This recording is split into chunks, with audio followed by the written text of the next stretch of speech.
Hey hello നമസ്കാരം. I M your human here. പൃഥ്വിരാജിന്റെ പുതിയ പടമാണ് ഖലീഫ. ആൻഡ് അവർ പടത്തിന്റെ ഗ്ലിംസ് ആദ്യമേ പുറത്തുവിട്ടിട്ടുണ്ടായി. മാരകമായൊരു ഹൈപ്പ് വന്നില്ലെങ്കിലും ഹൈപ്ഡ് ഫിലിമായിട്ടാണ് നിന്നത്. പടത്തിന്റെ ഭാഗത്ത് നിന്ന് അല്ലെങ്കിൽ പുറത്തു വരുന്ന റിപ്പോർട്ട്സ് വെച്ച് പടത്തിന്റെ ഒരു പ്ലോട്ട് ഇങ്ങനെയാണ്: ഒരു gold smuggling notorious gang. And ഈ പരമ്പരയിൽ വരുന്ന ഒരാളാണ് നമ്മുടെ മെയിൻ ലീഡ് അല്ലെങ്കിൽ ഹീറോ. ആൻഡ് അപ്പനപ്പൂപ്പന്മാരായിട്ട് സ്വർണ്ണക്കള്ളക്കടത്തുകാരാണ്.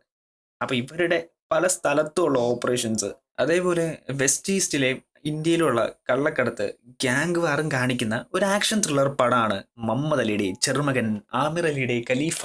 സൗത്ത് ഇന്ത്യയിൽ പട്ടാസ് പോലെ വന്ന് ബ്ലാസ്റ്റ് ചെയ്ത പടമാണ് അർജുൻ സർജയുടെ ബ്ലാസ്റ്റ്.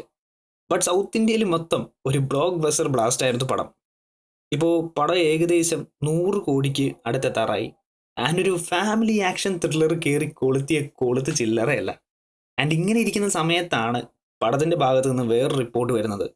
അതായത് ബ്ലാസ്റ്റ് മൂവിക്ക് ഒരു സെക്കൻഡ് പാർട്ട് കൂടി വരും. That was nice.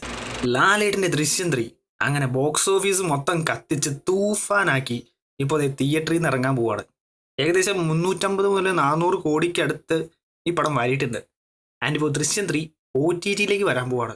June 18 Amazon prime video ആണ് സ്ട്രീം ചെയ്യാൻ പോകുന്നത്. ഇനി അടുത്തത് സൂര്യ 15 പറ്റിയാണ്. അതിനു മുമ്പ് കുറെ പടങ്ങൾ വരാനുണ്ട്.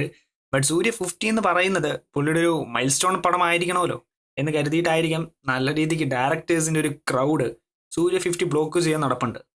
അനിൽ രാവുപ്പടി നമ്മുടെ ബെല്ലയുടെ ഭഗവത് സിംഗ് മൂവിയുടെ ഒക്കെ ഡയറക്ടറാണ് ആദ്യം വന്നത്. ബട്ട് ഇപ്പോൾ ഡയറക്ടർ ചെയർ കറങ്ങി നമ്മുടെ നെൽസണിലേക്ക് വരുന്നുണ്ട് എന്നാണ് റിപ്പോർട്ട്സ് വരുന്നത്. ഡിസ്കഷൻസും നടക്കുന്നുണ്ട്. സൂര്യയുടെ കരിയറിൽ 300 കോടി അടിച്ച് നിൽക്കുകയാണ്. അതുകൊണ്ട് ഇഷ്ടം പോലെ പ്രൊഡക്ഷൻ കമ്പനീസ് സൂര്യയുടെ നെക്സ്റ്റ് പടത്തിന് വേണ്ടി ക്യൂ നിൽക്കുകയാണ്. ഏതാ മൂഡ്?